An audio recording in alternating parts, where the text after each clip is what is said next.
नमस्कार मित्रों, मैं आपके सामने लेकर आ गया हूँ 9th क्लास की जो आपकी बुक है संचयन, उसका फर्स्ट लेसन है ना। और आपको केवल अच्छे से सुनना है और एक दो बार अगर आप सुन लेंगे तो आपको अच्छे से लर्न हो जाएंगे क्वेश्चन आंसर, है ना। और आपको ज़्यादा याद करने की मेहनत भी नहीं करनी पड़ेगी, क्योंकि जो इसमें आंसर दिए गए हैं बहुत ही सही और छोटे तरीके से बताए गए हैं।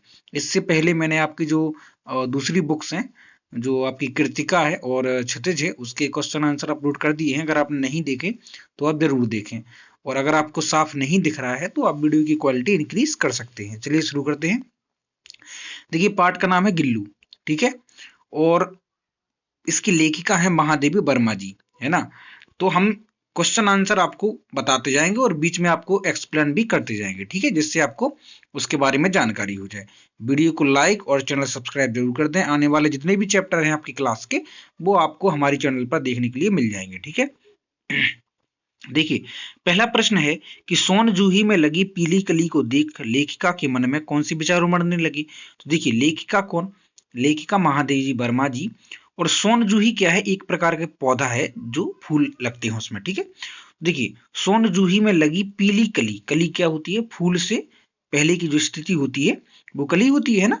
देखिए, सोन जूही के पौधे में जो पीली कली लगी है, उसको देखकर लेखिका के मन में क्या विचार आने लगी, है ना। इसका मतलब जी है। देखिए, इसका आंसर है, आपको सीधा सा इतना लिख देना है कि सोन जूही में लगी पीली कली को देखकर लेखिका के मन में छोटे से जीव गिलहरी की याद आ गई। किसकी याद आ गई? गिलहरी की। अगर आपको इतना नहीं भी याद हो तो आप इतना भी लिख सकते हैं कि सोन जूही में लगी पीली कली को देखकर लेखिका के मन में गिल्लू की याद आ गई, यानी वो गिलहरी की याद आ गई जिसे वो गिल्लू कहती थी, है ना। अब ये गिल्लू कौन है वो आने वाले प्रश्नों में आपको पता पड़ेगा, बस आप देखते जाइए, ठीक है।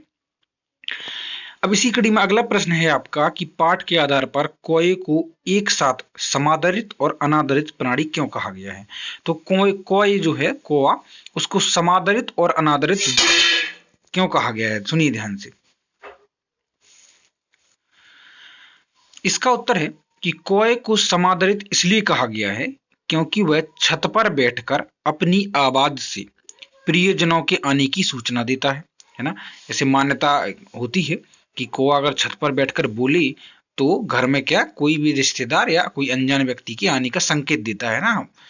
और दूसरा है कि पितृपक्ष में, जैसे हम अपने घर पर अपने जो बुजुर्ग व्यक्ति हैं जो गुजर जाते हैं, उनका पितृपक्ष यानी मनाते हैं, ये जो उनकी पूजा अर्चना करते हैं, तो उनकी पूजा अर्चना में जो प्रसाद वगैरह होता है वो भी हम कौवा को खिलाते हैं ना। और आगे क्या है? तो ये तो हो गया उनका समादरित, है ना। अब देखिए, इसे ये हो गया उनका अनादरित। अब देखिए इसका क्या है। अब देखिए, अब अनादरित क्या है? क्योंकि उसकी आवाज बहुत कड़वी होती है ना। कोयल की आवाज मीठी, और कोय जैसे अपन कुछ कोई गलत बोलता है, कुछ आवाज गलत होती है तो हम क्या बोलते हैं? कोय जैसा बोलता है ना, काव काव करता है। तो कोय की जो आवाज है वो अच्छी नहीं मानी जाती है ना।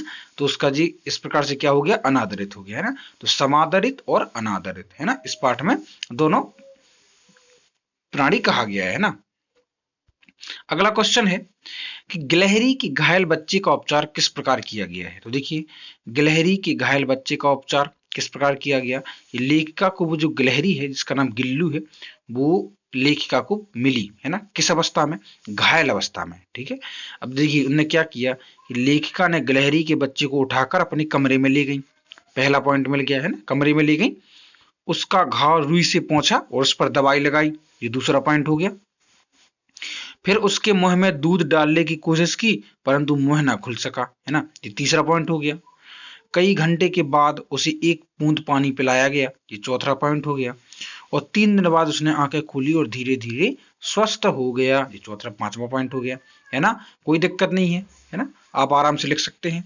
अब अगला पॉइंट, अगला क्वेश्चन है आपका कि लेखिका का ध्यान आकर्षित करने के लिए गिल्लू क्या करता था, है ना। गिल्लू क्या करता था? गिल्लू कौन? गिलहरी। लेखिका का ध्यान आकर्षित करने के लिए, है ना। देखिए, लेखिका का ध्यान आकर्षित करने के लिए गिल्लू उनके पैरों के पास आकर खेलता। ये एक पॉइंट हो गया। दूसरा क्या है?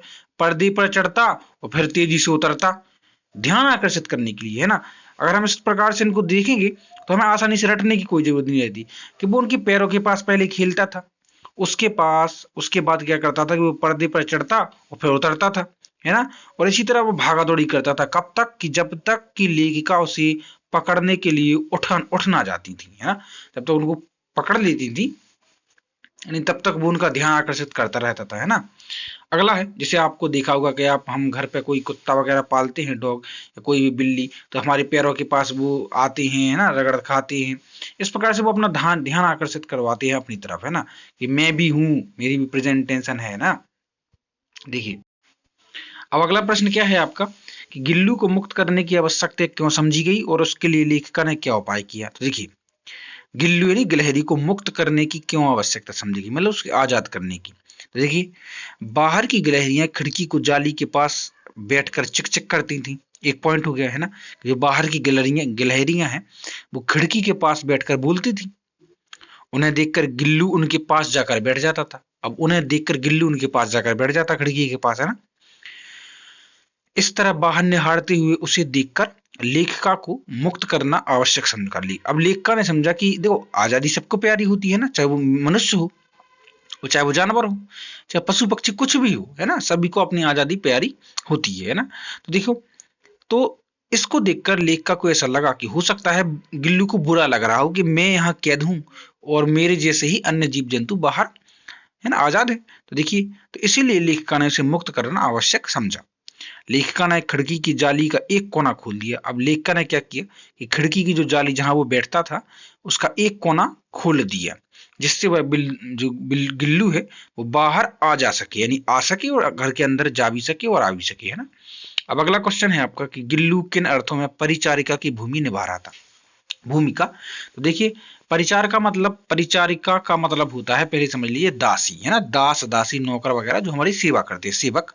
तो देखिए, लेखिका की अस्वस्थता में गिल्लू उनके सिरहाने बैठ जाता, उन्हें पंजों से बालों को सहलाता। किसके बालों को? लेखिका के बालों को, महादेवी वर्मा जी के बालों को सहलाता था। इस प्रकार वह एक सच्चे अर्थों में परिचारिका की भूमि निभा रहा था, सच्चे अर्थों में वह सेवक की भूमि निभा रहा था, सेवक की भूमिका। क्योंकि वो जब वो अस्वस्थ थी तो उनके सिरहाने बैठ जाता था, उनके बाल सहलाता था, है ना, तो वो दास की भूमिका निभा रहा था सच्चे अर्थों में। अगला प्रश्न है, गिल्लू की चेष्टाओं से यह आभास मिलने लगा था कि अब उसका अंत समय है। बताइए कैसे, किन चेष्टाओं के आधार पर। तो ऐसा मतलब उसने क्या करने लगा वो, जिससे कि लेखिका को ये पता पड़ गया कि ये जो है अब जाने वाला है इस दुनिया छोड़कर, है ना। तो देखिए, अब हुआ क्या कि गिल्लू ने दिन भर कुछ नहीं खाया, है ना, दिन भर उसने कुछ खाया भी नहीं है। पहला पॉइंट, अंत समय की मुश्किल के बाद भी, यानी अंत समय उसका आने वाला था, वो मुश्किल में था, फिर भी वह झूले से उतरा, वो लेखिका के बिस्तर पे आ गया। किसके बिस्तर पे? लेखिका के। और अपने ठंडे पंजे से उंगली पकड़कर हाथ से चिपक गया। किसकी? लेखिका की। उंगली पकड़कर हाथ से कैसा हो गया? चिपक गया। जिसे पहले उसने घायल अवस्था में पकड़ा था, वही पंजा जो पहले उसने घायल अवस्था में पकड़ा था, अब वो जब उसको अंत समय आ गया है, उसी पंजे को उसने लेखिका के पकड़ लिया है। इन्हीं चेष्टाओं से आभास मिलने लगा कि अब उसका अंत समय आ चुका है। ठीक है। अगला क्वेश्चन क्या है कि प्रभात की प्रथम किरण के स्पर्श के साथ ही वह किसी और जीवन में जागने के लिए सो गया। आवाज स्पष्ट की है। अब देखो, बहुत इजी है ना, कि प्रभात मतलब सुबह की प्रथम किरण, यानी सूरज की किरण के साथ ही वह किसी और जीवन में जागने के लिए सो गया।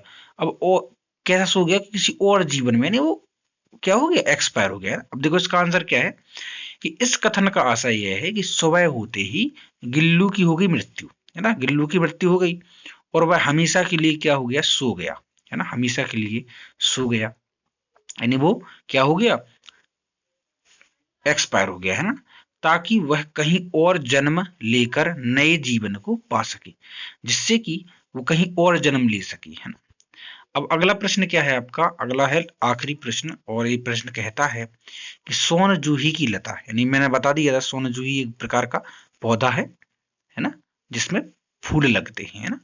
सोन जूही की लता के नीचे बनी गिल्लू की समाधि से लेखिका के मन में किस विश्वास का जन्म होता है? अब देखिए, सोन जूही की जो लता है उसके नीचे गिल्लू की समाधि, मतलब उसी को, गिल्लू को वहीं दफना दिया गया था, है ना। लेखिका के मन में क्या विश्वास का जन्म होता है? लेखिका के, है ना, अब देखिए, सोन जूही की जो लता है उसके नीचे गिल्लू की समाधि बनाई, क्योंकि लेखिका यानी सॉरी क्योंकि यह लता गिल्लू को बहुत पसंद थी। यानी कौन सा, सोन जूही की जो लता है वो गिल्लू को बहुत पसंद थी।